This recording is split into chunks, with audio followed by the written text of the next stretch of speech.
beware, if the thief is not found, the owner of the house must appear before the judges to determine whether he has laid his hands on the other man's property. In all cases of illegal possession of an ox, a donkey, a sheep, a garment, or any other lost property about which someone says this is mine, both parties are to bring their case before the judges. The one whom the judge declares guilty must pay back double to the neighbor. Unless CNN gets a hold of it, and then it gets all complicated. If a man gives a donkey, an ox, a sheep, or any other animal to his neighbor for safekeeping, and it dies, or is injured, or is taken away while no one is looking, the issue between them will be settled by the taking of an oath before the Lord that the neighbor did not lay hands on the other person's property. The owner is to accept this, and no restitution is required. But if the animal was stolen from the neighbor, he must make restitution to the owner. If it was torn to pieces by a wild animal, he shall bring in the remains as evidence, and he will not be required to pay for the torn animal. If a man borrows an animal from his neighbor and it is injured or dies while the owner is not present, he must make restitution. But if the owner is with the animal and the borrower will not have to pay, if the animal was hired, the money paid for the hire covers the loss. My goodness. Wow. So be careful. Be careful with your animals, yeah. So let's see. So just forgot it. For the people that are just joining on Facebook or YouTube, welcome. We just were reading chapter 22 of Exodus, and I forgot to press record until Natalie was in there for a voice. So our following this, you can start chapter 20, verse 1 of chapter 22.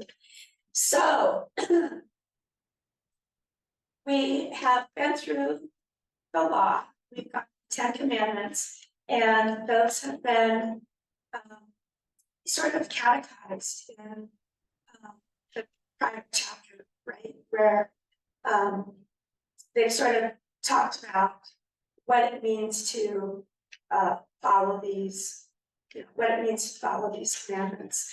And so now we have sort of a bunch of more detail on what the penalties are for breaking some of these laws. So we have the commandment not to steal, but now we've got some details about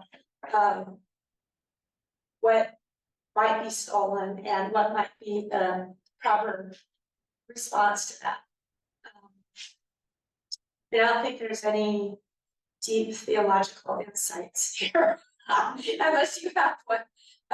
But it, it clearly shows what kind of society this was. It was an agrarian society. These are the things that were people's livelihoods, were their animals and their,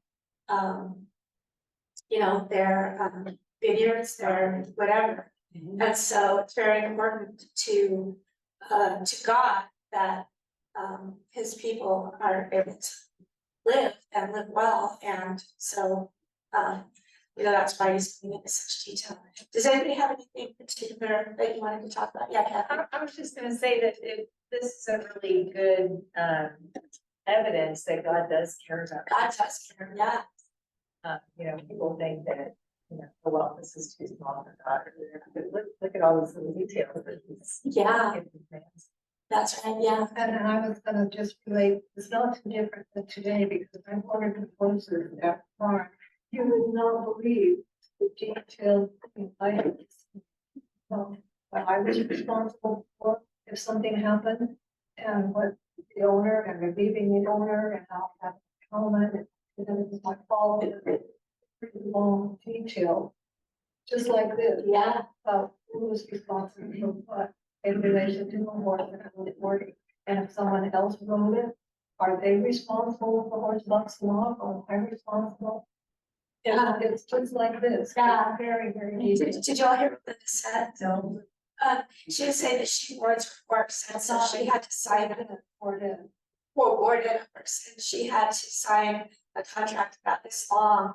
that said, you know, what happens if you do or don't have a helmet? What happens if somebody else does or doesn't ride your horse? I mean, it's just, everybody's so, well, it's liability, right, for the, they want to Go into another person's stall. can't touch somebody else's stall, yeah, and everyone wants to indemnify and Yeah. hold harmless and all of that, yeah, I mean, the contracts that we have for, my business are quite a lot too, and you have to have a lot of insurance, just if you're a business, we have to carry, you know, millions of dollars of insurance too, so. Yeah, this hasn't gotten any, it seems like it's interesting that God is watching out for these people and now we're like triply paranoid about what might happen because people get sued, yeah. As I was listening to this, it's sort of, I was thinking, I don't think any of our laws or regulations cover any of these things. But maybe individual contracts or agreements, if there were similar situations, might cover, not written laws. The things the government is involved. Do we have, and I'm not an expert, but are there times when the courts can require restitution? I think so, yeah, so that's what this kind of sounds like to me is sort of restitution. If you steal an ox, then you've gotta pay back 5 times for the ox, 4 times for that. Does that sound like restitution kind of? But I don't think we have any laws that's specific about this. So it's just up to the judge to say what. The agreement with people that have made between themselves to cover their particular situation. I think, That's my guess. yeah, Or like laws, if someone stumbles on your sidewalk outside, who's responsible? I don't, does that come under your insurance law? right, Yeah, yeah, you're responsible. They can trespass on your property and you're responsible. Not a government law, that's an insurance law. No. Made, I have no idea. And they tell you that if somebody breaks into your house and took, the instructor was a lawyer. She said, if you're gonna shoot somebody, make sure you kill them inside your house. They go outside and turn around and sue you. Yeah. bus. You kill somebody in a thief, why can you kill a thief at night and not be punished for it? And Oh. in the daytime, you kill them. Yeah, no, but that's good. Yeah, so this, you've heard me talk a lot from this book. This is a book that I had in seminary, and this Robert Alter is a Hebrew scholar, and he's sort of known as the guy to go to sort of interpret not only the words but also culture and what's happening. And he says that I'll just read it to you. This form of housebreaking by tunneling into the house is clearly imagined as a nocturnal operation because the tunneler would surely risk detection outside the house in daylight. If such a thief encountered a resident of the house in the dark, there would be considerable danger that the thief would try to kill him. So one of the rabbis that writes a Mishnah on this says, he who comes to kill you, kill him first, to explain that there's no blood guilt for him. But if this encounter takes place in daylight, it would be much more likely that the intruder would flee or surrender. So depending on the balance of forces, so that's kind of like what you said, you better get him in the house if you're gonna get him. Can I get away with it? Oh, well, now you're kicking it. Yeah, if the owner of the house was blind. I suppose it depends on if he got up or not, or if he tripped over the robber. You can probably see the robber if he tripped over it, right? Broken arm, yeah, that's better. Okay, okay, Ross. All right, let's see, yeah, strikes me that what's going on is I'm picturing all these huge numbers of people. And they're just getting started, they're forming their society from the ground up. And so you have agriculture, you have animals, you have possessions, and some of these things look like little details. But instead that they set up what animals of what they criminal. Yeah, well, and if you think about it, these are people that lived in slavery up to this point, and so they haven't really had any rights or, you know, and so. You're right, I mean, this is sort of like constitution that's forming for them, you know, that's a really good point. Yeah, I think it's worth mentioning that if we're in the structure to say, society should have slavery. And the reason I mention that is that I can see, I think I've actually heard some people say they don't like some of what the scripture says because it seems to advocate for slavery and it doesn't know. It just, takes into consideration that that is how society at this point works. And so this fair behavior in that. yeah, right, so it's a matter of context, like, this is a society where we have slavery, not condoning it or not condoning it, it just is. And so this is how it should be handled. But I think there's a big difference between the slavery that they're talking about here and among the Hebrew people, in that it's not chattel slavery, it's not, people stolen and forced into slavery. It's typically for a financial reason, so they're, what do they call that here, indenture, they're more like indentured servants. And, that will come across that here in a little bit, because they actually have, jubilee for those people after, what is it, 7 years, I think. So, they're even treated better than any chattel slave that would be treated. So, yeah. Let's see, anything else that we need to say about this? You know, it isn't one for one, you know, you take one, you pay that fine. Oh, yeah, so we had an eye for an eye before, yeah, but for some of these goods where it's your livelihood, it could be one for many. Why do you think that is? Stop and think, if you break the law, you go really, for it. Yeah, do you think it's maybe for prevention, for other people to say this is what happens? Yeah, Another point to add into that is individuals. So individuals. Slavery, that was established practice.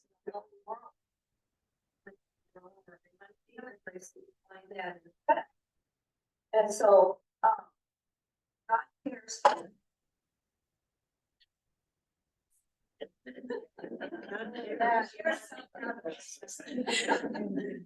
Yeah, he cares about the person and what can happen when their rights or when their rights are violated, and how they can also keep from stepping over and making a mistake as well. yeah, who cares for the person? Yeah, This is going back to last week, and it was like about slavery and punishment, and I would think about it, that if a master puts the eye of a slave out, that slave is given his freedom and he can leave. But I'm thinking this slave now who is partially blind, now how is he gonna make a living and support himself? And it seems to me that the master got scot-free. You know, he made this man, and then he didn't have to do anything about it. To me, the master should be required then to take responsibility to take care of that slave. yeah, I wonder when we get into this, if there'll be some. I don't know myself, you might know, but maybe some rules in our community for providing for people like that. Yeah. Karen. Testament is about loss, the New Testament is about grief. Yeah, I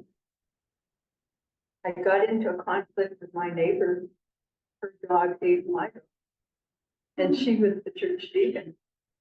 So I was left with forgiveness. wow, so did you hear what she said? She said the Old Testament is about law and the New Testament is about grace, and her neighbor, the deacon, had a dog who ate Karen's dog, Wow. and Karen was left with Grace. Yeah. Anyone? And then who enforced these laws? Well, that's a good question.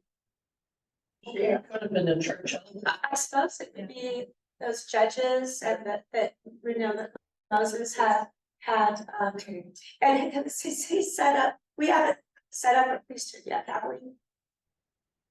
And what we read, I don't think that's come up yet. Okay. And I don't think we've gone through the whole list of, there's gonna be a whole table of different sorts of offerings that you can make for different kinds of things. You know, grain offerings or sin offerings. We haven't read through that. Comes at I think, so. One time, well, we have in the past studied Leviticus. Yeah, This is really it's. While this is what here, sequentially, it isn't necessarily separated from the next sequence. So. It's kind of covered, you know, the buffer point. But see how they do. Yeah. It's in place. And everything else fall into place as Leviticus shows. yeah, that's right. So I guess when I asked, had we covered that yet in Exodus?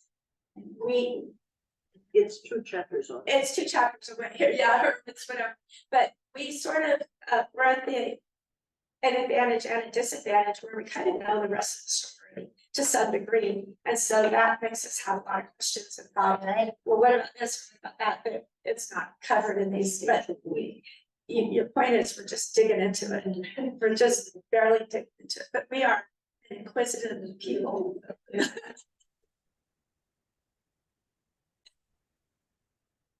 Okay, was there another hand up over here?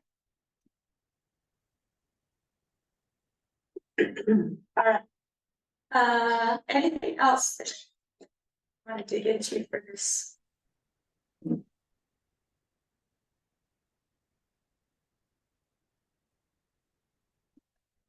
So there is some wealth that they're talking about here, outside of livestock, silver. All right. Okay, here's the saucy bits here, social responsibility. Who would like to read this? And we'll read it to the end of the chapter. Go ahead. If a man seduces a virgin who is not pledged to be married and sleeps with her, he must pay the bride price and she shall be his wife. And if her father absolutely refuses to give her to him, he must still pay the bride price for virgins. Do not allow a sorceress to live. Anyone who has sexual relations with an animal must be put to death. Whoever sacrifices to any god other than the Lord must be destroyed. Do not mistreat an alien or oppress him, for you were aliens in Egypt. Do not take advantage of a widow or an orphan. If you do, and they cry out to me, I will certainly hear my anger will be roused, and I will kill you with the sword. Wives will become widows in your children. If you lend money to one of my people among you who is needy, not collect money, charge him no interest.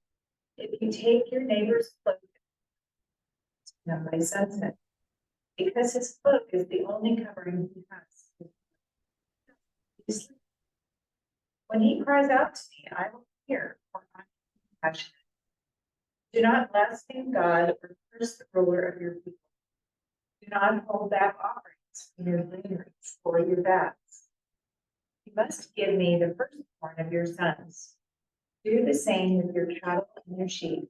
Let them stay with their mothers for 7 days, but give them to me on the 8th day. You are to be my home. So do not eat meat of an animal or wild beasts, bring it to the dogs.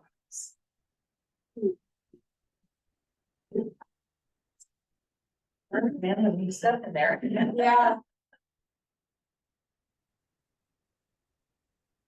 This is the first time we hear I, me. And he's speaking, Moses, or is it not? Yeah, so, I have that same, book that Pastor Jonathan was reading from, the, Luther theologian, Luther seminary theologian, Terry Freckham. And, he says, he makes a point about the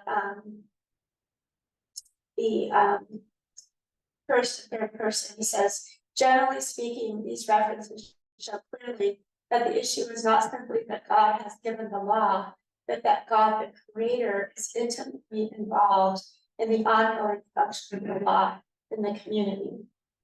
The law for Israel must not become an independent entity with only its own inherent authority or status, nor is it something that is placed in the hands of judiciary to do with it as it will, important as that may be. There are only two specific references to such persons. The law remains finally in God's hands. God's own continuing presence and activity are integral to the law's use, even to the point of God himself hearing the case. That's what we just read in 22, 23, and 27, and exercising judgment. It is therefore clear that general good sense or moral sensitivities or family structures do not provide sufficient explanations for the concerns lifted up in these laws. However much of a background they may be, caring for the poor, respecting property, and helping one's enemies are not understood fundamentally as matters of sociology or even morality. At the heart, they are theological matters. Israel must be concerned about these things because God, the creator, has chosen to be concerned, not simply in giving the laws in the first place, but in attending to them in a personal way. They are part of the divine agenda for the world.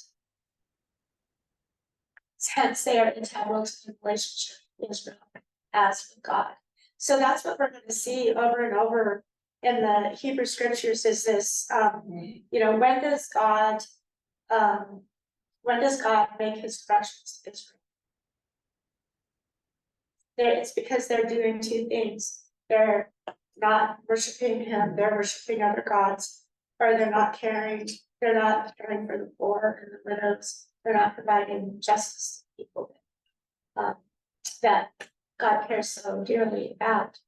So this is not small stuff.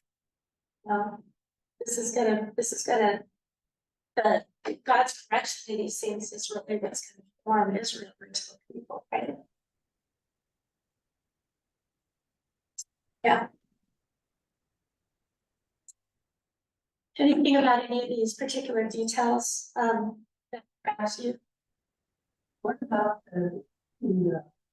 you must give me a son? What does that really mean? I think I see this in further fleshed out, but I think that they consecrate them to the Lord.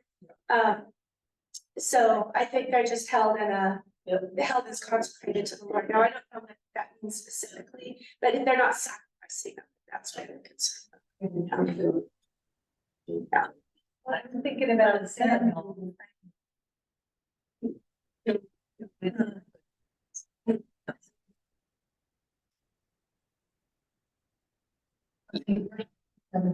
I'm thinking about, Okay. But I'm also thinking about Abraham. Yeah, in what sense? well, he gave up his son. He was willing to, wasn't he? So Kathy had mentioned Samuel. Do you want to say that a little bit louder?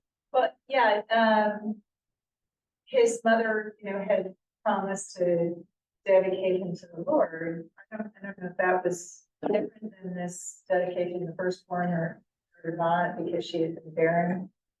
But when he was dedicated to the Lord, he went to live in the temple and serve with the priest. Yeah, well, that'll probably be fleshed out.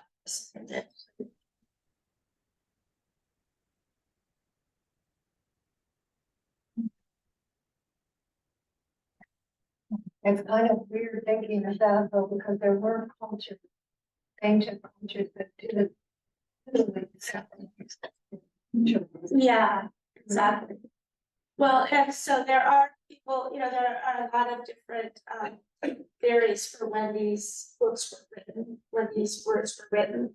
And one theory is that they were written during Babylonian exile. So they happened thousands of years before they were written down, the oral, they were held alive through oral tradition. And then when they were finally written down in Babylon, that was a culture that did sacrifice children and that did all sorts of other things. And so these laws are specifically shown to be anti that culture. Like this God is different in this way from the Babylonian gods.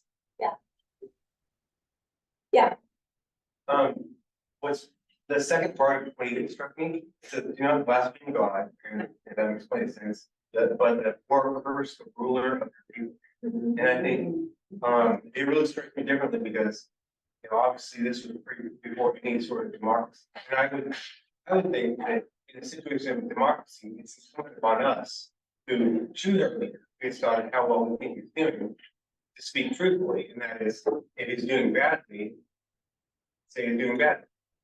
And, that's a completely different situation of, a king, where that king has authority over you and you have no say in that.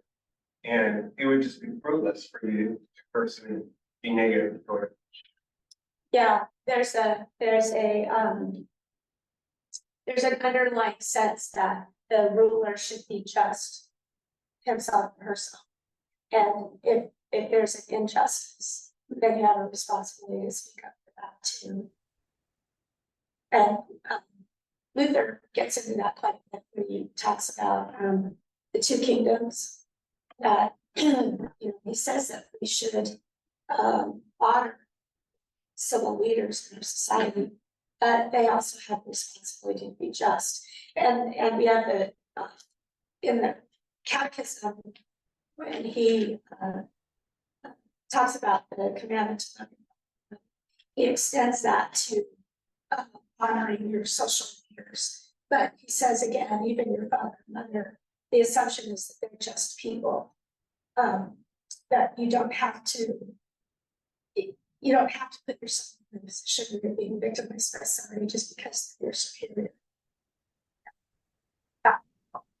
It's interesting to consider the differences in our family structure now, as compared to what there.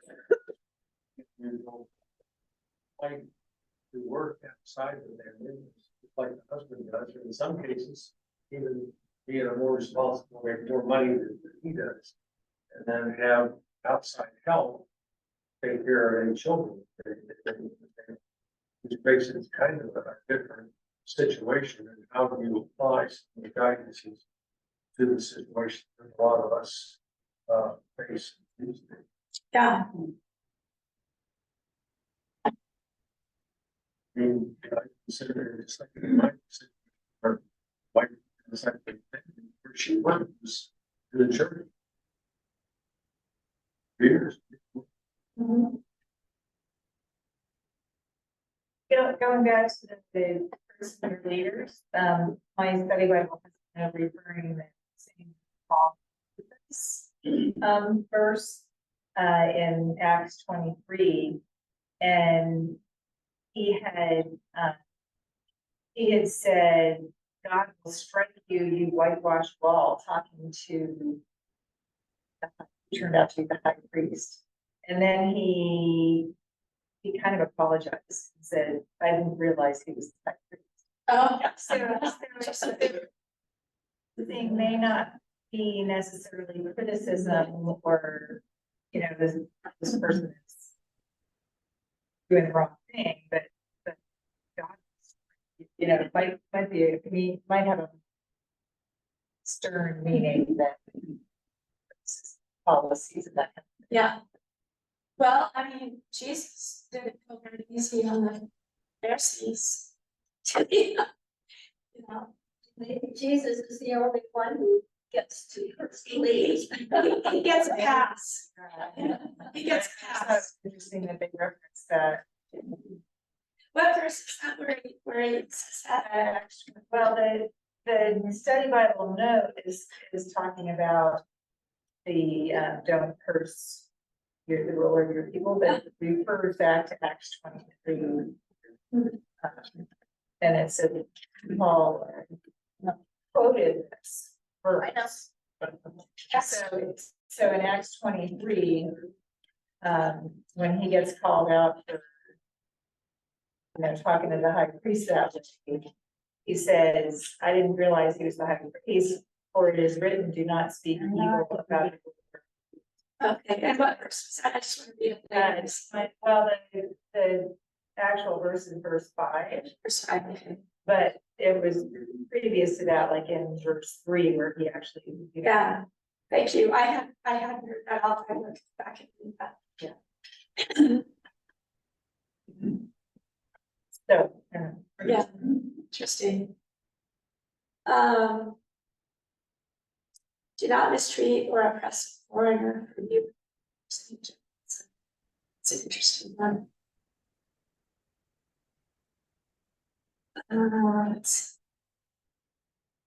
Yeah, Maybe the key verse of the law is verse 31, you are to be my holy people, treat others the way I treat you. yeah. Yeah, that's kind of like what Abraham was saying, that this, I am your creator and I care about you, and this is how I care for you. So, and this is how God's love works. It flows from God into, through his people, into the rest of creation. Okay, well, shall we? Yeah. I'm thinking God is speaking. Who the heck is writing it down? Nobody. Somebody's gotta have it. No. One second.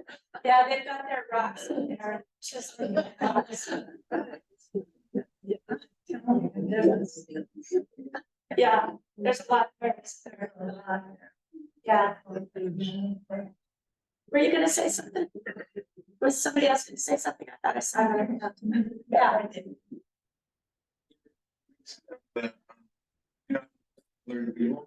Given that it follows, do not blaspheme God, it makes sense that your, the presumption of the leader being good and just and wise makes sense because of what it follows. Yeah, yeah. I mean, it just doesn't make sense to allow, if his concern is justice, if God's concern is justice and care, it doesn't make sense that he would make somebody bow down to an unjust leader without consequences. It's not in his character. Yeah. In, Good point. in Romans, Paul says you have to obey the leader because God put it. Yeah. Well.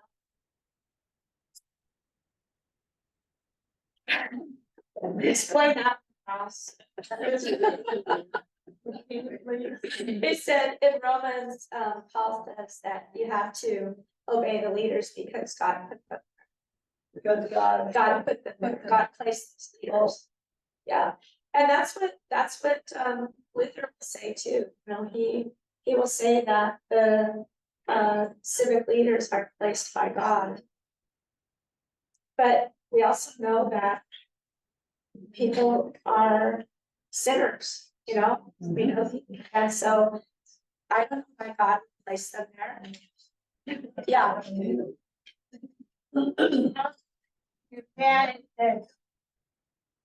There's a song that says, follow the leader, follow the leader wherever you go. That's right, down Mary Lane sometimes. Remember, back then. Probably involved. I didn't have that. State, we are. And we have a chance to read. Some every for 4 years. Yeah, we have we live in a democracy that they didn't necessarily have. You're responsible for the leaders that you choose. Yeah, We don't have a choice of who's running. Yeah, well, I think. it's a tough one, you know, it's a tough one, yeah. We're going with, where people. Secret purposes, solid. And all the rest of these horrible people. What happened, our spheres. And now we also are able to communicate instantly on any level, any kind of contracts, whether you're thinking here, we support X, and Y, and Z. We hear of everything, and we have a sense that we personally are, have responsibilities and that kind of, to pay attention to. Yeah, to get the word out and to listen to that. But things that happen, you know, out of all the things in World War II, there are places where you can see this kind of what happened if not for World War II and some of the things. So out of the horrible disasters, there's always something that goes forward that is pretty hard to see about. Yeah. Like Vietnam and losing 60,000 in our post-governors and friends, that kind of. But it has to be good. Yes. No. Yeah. Lots of examples, I mean, our own Civil War, you know, I mean. That's horrible, that's the most loss of human life, you know, American life. Yeah. That's a tough one. I need to take another class. Just now when you find the teacher that does all those answers. I will. I'll write a book. All right, let's go to 23. Hey, tell Pastor Jonathan that we got through the first chapter half an hour. Or no, in an hour. Well, not quite. Oh, yeah, a little less than an hour. Be sure to tell him that. Pastor Jonathan, if you're watching. All right, so let's go ahead and go 23 to 9. If something you want to take, verse 1 through 9. Okay, you shall not spread a false report. You shall not join hands with the wicked who act as malicious witnesses. You shall not follow the majority of wrongdoers. When you bear witness in a lawsuit, you shall not side with the majority so as to pervert justice, nor shall you be partial or in the lawsuit. When you come upon your enemy's ox or donkey going astray, you shall bring it back. When you see the donkey of one who hates you lying under its burden, and you would hold him free, you must help. You shall not pervert the justice to you or in their lawsuit. Be far from a false charge. Not kill the innocent and don't I will not acquit the guilty. You shall take no bribe or blinds the official, subverts the cause, swear in the right. You shall not oppress a resident alien. You know the heart of an alien, for you were aliens in the land of Egypt. So Fredheim says, the courts, let's see.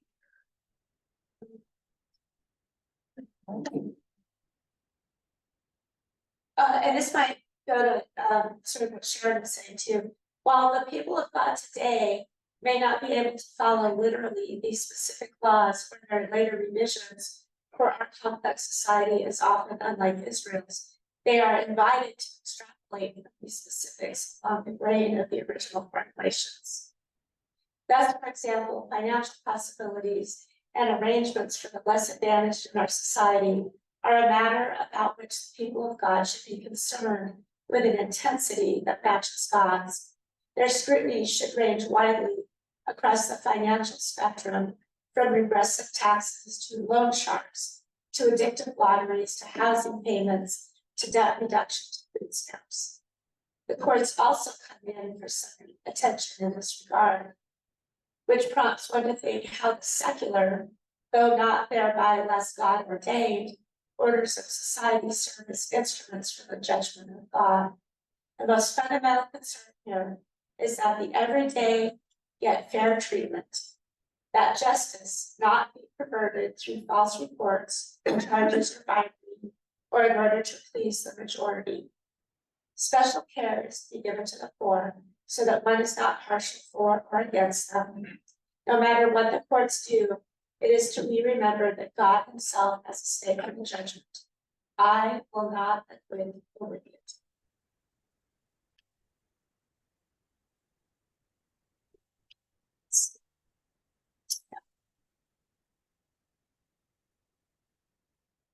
Is there any one of these that stands out to you? And we, That core bit is really, given how we know there's plenty of emphasis on being, kind and charitable and giving. And yet in this situation, I think the distinction is, do not favor the poor person because they're poor, but be just. Don't discriminate against somebody who has more in an unjust way, just because they have more. So I think the emphasis on fairness. yeah, so that do not show favoritism to the poor person in a lawsuit is sort of balanced with 6, do not deny justice to your poor people in their lawsuits. Yeah. And so much of this is from the Ten Commandments. Love your neighbor as yourself. What, regardless of the kind of house he lives in. I read my Bible on the. Should we keep going? So Sabbath laws. Let's go ahead and just read. Let's do 10 to 13, and then I think we'll be able to end up with the festivals. So does somebody want to take 10 to 13? Andy, do you want to do that? Do you mind reading? Oh, sorry, I didn't mean to put you on the spot. Does somebody else want to take 10 to 13? Steph. For 6 years you shall sow your land and gather in its yield. 7th year you shall let it rest and lie fallow, that the poor of your people may eat. What they leave, the beasts of the field may eat. You shall do likewise with your vineyard and with your orchard. 6 days you shall do your work. On the 7th day you shall rest, that your ox and your donkey may have rest. Son of your servant and the alien may be refreshed. Pay attention to all that I have said to you, to make no mention of the names, nor let it be.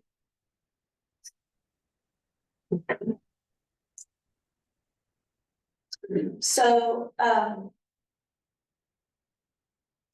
letting your crop be fallow is good for the land, so he has a concern for the land here, as well as that whatever grows up volunteer from that land, that people will benefit.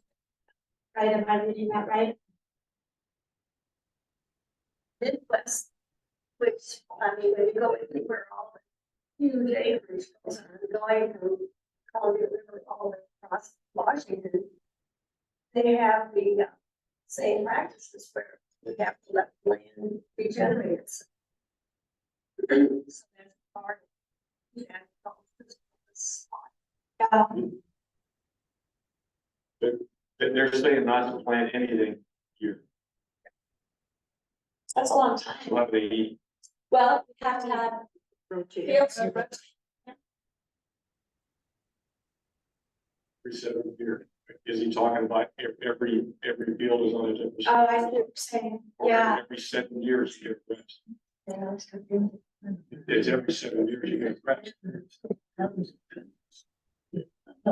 just rotating them. Yeah, I don't know how in the weeks, so no, I intended to read that. I I read somewhere that was a test that, God is saying you don't plan anything with the patient you trust. Oh, Oh, that could be, well, it does say Canning. the poor among you can get food from, I don't know, I mean, for 6 years, you're supposed to can and put up your crops, I don't know the detail, but the spirit of it is to have a period of rest. It's like 6 days, right, 6 days of creation and 1 day of rest, so 6 years of harvest for your fields, and then that creation can rest during that 1 year. Now, whether that's rotating fields, I don't know, but that's the spirit of it. But then the poor can get the food that comes up volunteer. And animals, so just that care of creation. My grandfather had a ranch where he grew alfalfa and wheat. And I think that the alfalfa does not put nitrogen in the soil, and they would alternate that with the wheat every year. And I think people do that with like beans, and beans gives nitrogen, and whatever else they grow. The next year they rotate those. Anyway. So you get the Sabbath here, 6 days to your work, but on the seventh they do not work, and also so that your animals can rest, and your slave and the foreigner can, so just care for all things. And do not invoke the names of other gods. When we went to Israel, on one of the Israel trips, you did one? Yeah, do you remember, so I went on the second one and we were there during, Passover. And, on the Friday of Passover, so they have 2 elevators. They've got one elevator for, it's just for the regular Sabbath, not just for Passover. They've got one elevator that has, that stops on every floor, it has no buttons. And it stops on every floor, so you don't have to do the work of pressing the button to get to the floor that you want. And, so also they had, the hotels just had beautiful food. I mean, the buffets were just beautiful and fresh, and it was just absolutely delicious Mediterranean food. And on Friday through Sunday, or through Saturday night, it was all leftovers. And you had to just go get it, whatever you wanted, they just had it laid out, and you just go slop it on your plate yourself, however it was left over, but they didn't work. Now, I'm sure some people had to work at the hotel. Just, you know, I mean, it's like a hospital, people have to keep things going, but that was just kind of interesting to see how that played out in modern times. Some of them even closed down. Yeah. Didn't eat there at all. Eating everything. Yeah, especially for Passover, everything had to be, because you have to get rid of balls, meat, and you can't have any lemons, anything wheat wise or bread wise had to be cleaned out. Yeah. Interesting.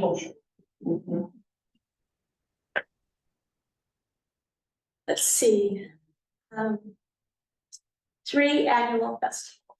So we've got about 5 minutes left. So I'll just read this one. 3 times a year, you are to celebrate a festival to me.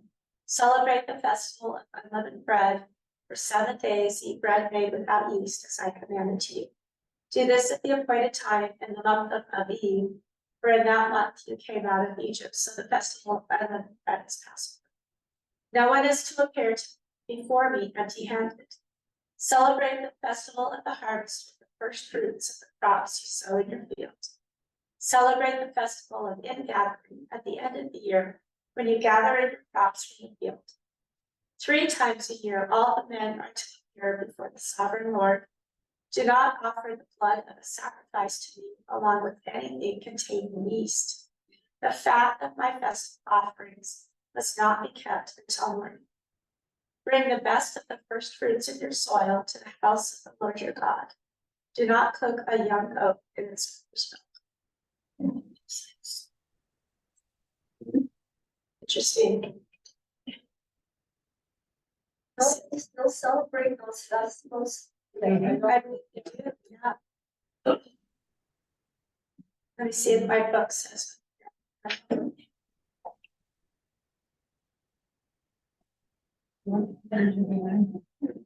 Does anybody have any insight in their study notes with those festivals? The unleavened bread is, right, That's Passover. that's a 7 day thing.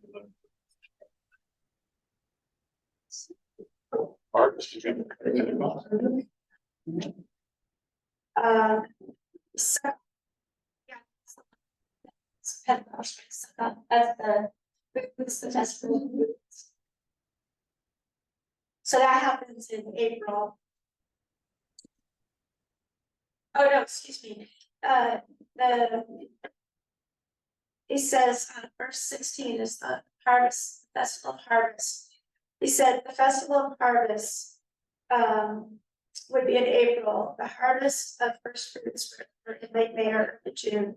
And the ingathering, suck-up and harvest, most later crops would be in September, early October.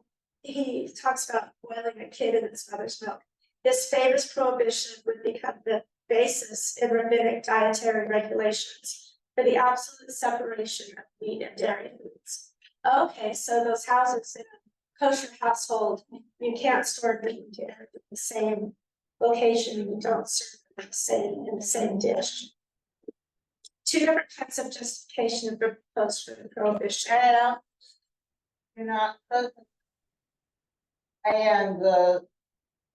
And And it's mother's milk, yeah. And so they've taken that to be that no meat and no milk products should be served together. So you can't have beef stroganoff, no, you can't have cheeseburger. Okay, let's see. One of the rabbis suggested that the law is a response to a pagan cultic practice known to the ancients of eating a kid prepared in its mother's milk. Let's see. Yeah, so anyway, that's interesting that that's the source of the kosher kitchen where you have to keep those elements separate. You know, it's interesting, you know, nothing to expand in our first 7 feet, 3 times all the men are still here before the soul and Lord. See what this is. Oh, well, Alter doesn't want to talk about it, he skips right over that. Let's see what Red Line says.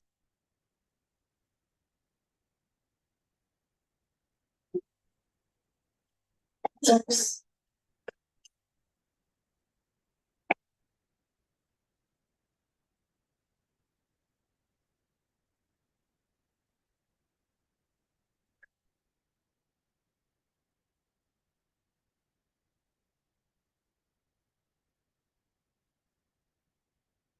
There's a point on here.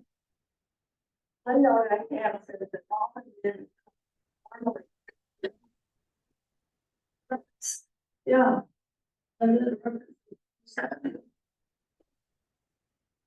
Can you read that for Samuel? Maybe this is. That doesn't make sense to me. First Samuel 1. The first man from bought a requite on the hill country. Okay, no. Okay. Whose name was son of Jonathan? No. Except maybe a Mars. Bushes would be behind. I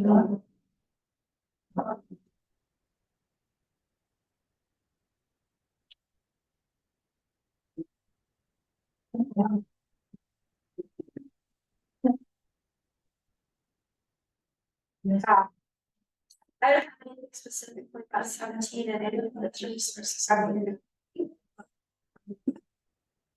Something that. I wonder how they appear before the sovereign maybe go to the temple.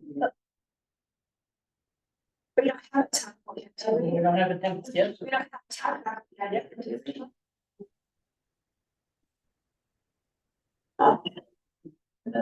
Better go to.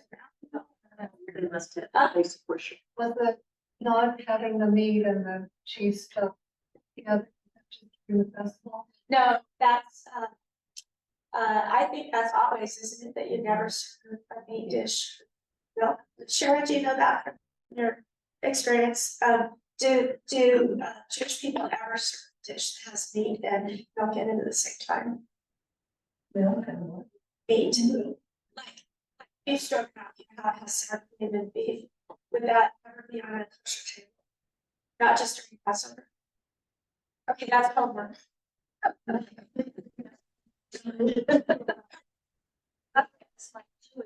Yeah, Libby's gonna do some work and come to us. Well, it's talked about under annual festival. Yeah. No, I think, let's see if I can get back and read what he said. Let me get back to you on that, I'll just research too. So, all right, well, I think we're at our time, unless there's anything else in this that you brought up. Thank you. Yeah, Andy. With regard to the food preparation, then, I think I want to mention something about some other scripture. And that is the pork. It's elsewhere. Anyway, what I've heard that is that in through the times, it was just wise and not pork, because modern food preparation, people would poison them. So that was just practical advice, the hidden moral behind it. But at the time, there was no distinct separation of formal government. Separation of church and state not a thing until relatively recent. And so there was a whole lot of advice in scripture. And so you can think of that as just kind of being good FDA kind of advice. Yeah. And don't read into the moralistic. Yeah, right. It's not only pig, it's cloven hooves. Cloven hooves and shellfish and, you know, if you've ever eaten a bad oyster, you know. That's really good. Okay, everybody, well, thank you so much. And have a good rest of your week. I have to on Sunday. So